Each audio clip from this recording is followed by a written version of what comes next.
I will carry my firearm in D.C. and in Congress. Hi, I'm Scott Ott with Bill Whittle and Stephen Green. This episode of Right Angle, of course, brought to you by the members at BillWhittle.com. Gentlemen, that's a statement from newly elected Representative Lauren Boebert. Steve, am I pronouncing that correctly since she's a Coloradan? I believe so, yes. Okay, so she was previously, or perhaps still is, owner of a restaurant called Shooter's Grill in a town called Whittle, Colorado.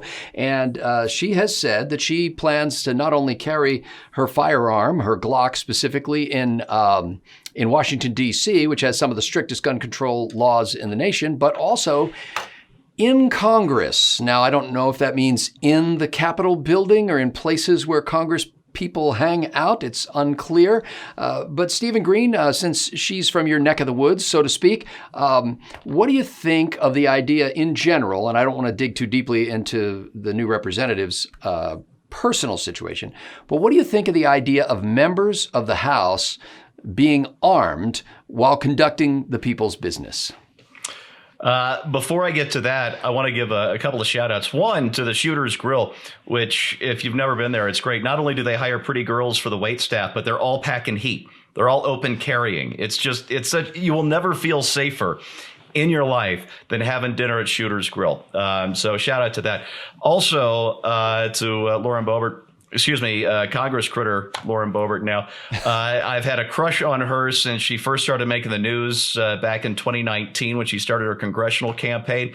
And it's only fair. Yes, I know I'm a married man, but it's only fair because my wife has had a crush on Dan Crenshaw for a couple of years now. So we're just enjoying the fact that we actually get to enjoy a couple of Congress critters. And how often does that happen? Like, not in my lifetime, and I'm 51 years old now. Carrying arms is the people's business, Scott. Come right down to it. It's right there in the Constitution. You have the right to keep and bear arms. And, a lot of times the phrase, the two words, and bear, gets lost because we're so worried about what we can keep in our homes. Do we have to have a safe? Do we have to do this or that? Or file the paperwork just to be able to keep our weapons, to get them so we can keep them. But bearing is just as important. It doesn't say to keep arms and maybe sometimes bear them if there's an emergency. No, it says you have the right to keep and bear arms. This is very important.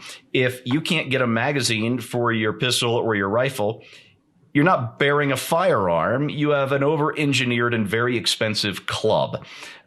Same thing if you can't get bullets for it. You're not bearing a firearm. It's just a stick, a really heavy stick with some sharp bits on it. That is not bearing arms. And this is the argument I think we need to drive home. Because if we can put the left, the gun grabbers, on the defensive, on the bearing, then I think we've got a lot better chance of keeping them on the defensive. Knock them back on their heels. And that is exactly what the new Congresswoman from Colorado is doing. And God bless her for that.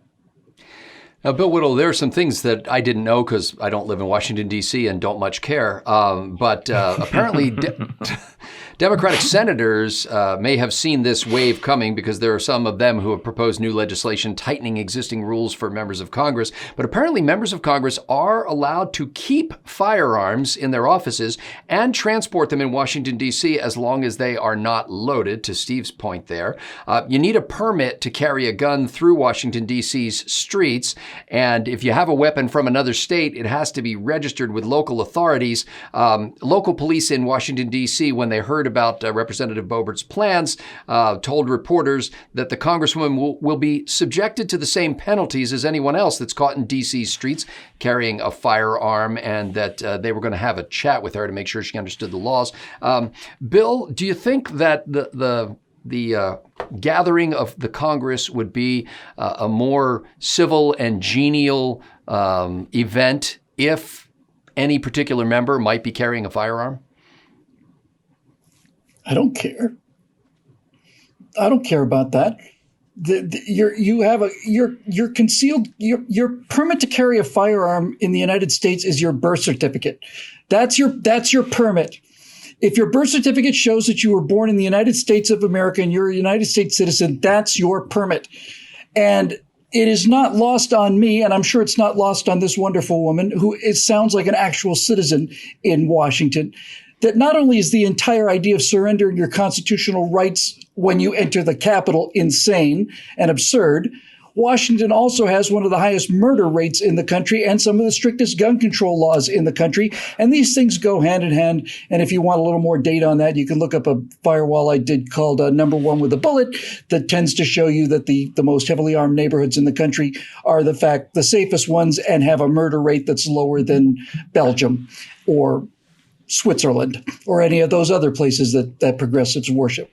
So she is walking into one of those dangerous areas in the country, which means in the world. She's walking into a zone that is about as dangerous as Honduras and getting worse every day. And now the chief of police is going to tell an elected representative of the United States Congress that her Second Amendment constitutional rights do not apply within the city.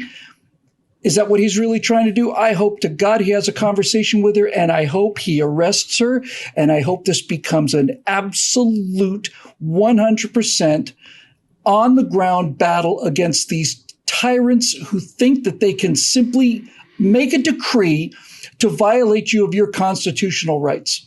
I cannot tell you how much admiration I have for this woman and how much respect I have for her. And if I had to bet, I'd be willing to bet it's the police chief that cowers out and backs down. That would be my bet. But if he doesn't, if he arrests a sitting person, if he arrests a congressperson, the reason why I want this to happen is because he apparently has the power to arrest any American citizen for having their constitutional rights about them in the confines of Washington, D.C., and they get away with doing that all the time. But if he wants to arrest a representative, now, all of a sudden, now it is an actual case. You can't just get away with that. Because as we all know, this whole thing is about who has legal protections in this country and who doesn't, who has to obey the law and who doesn't, who has armed security forces when they're talking about gun control and who doesn't. And we go all the way down the list. So please, go and have a conversation with her, and let's see who wins this battle between the Constitution of the United States of America and some appointed police chief who makes a decree and thinks that has the weight of law. Well, while this episode may seem, because of the lead into it, to be about the Second Amendment, I really don't think it's about that. I think it's about women's rights. I think it is about the right of a 5-foot-tall, 100-pound woman to walk freely through the streets of one of the most dangerous cities in the world without fear because, as she says, I am my own security force. I think this is about the opportunity to be able to present a force multiplier when faced with a threat that will counter that threat effectively so that you don't wind up being robbed or beaten or raped.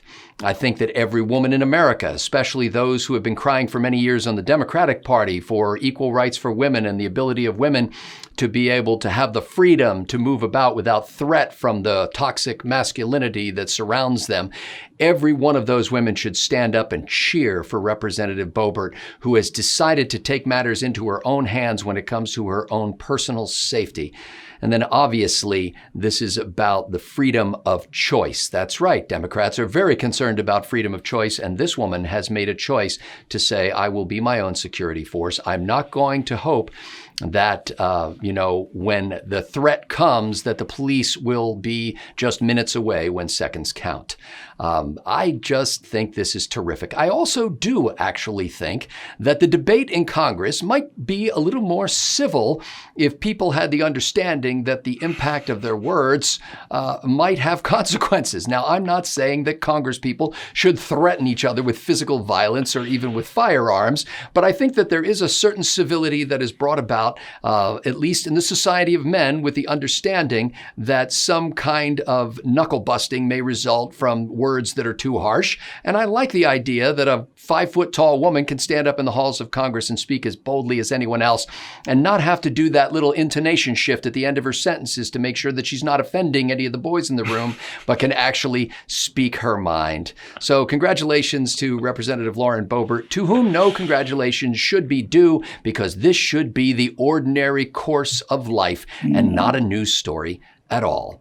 For Bill Whittle and Stephen Green, I'm Scott Ott. Thanks to the members at BillWhittle.com for making Right Angle possible.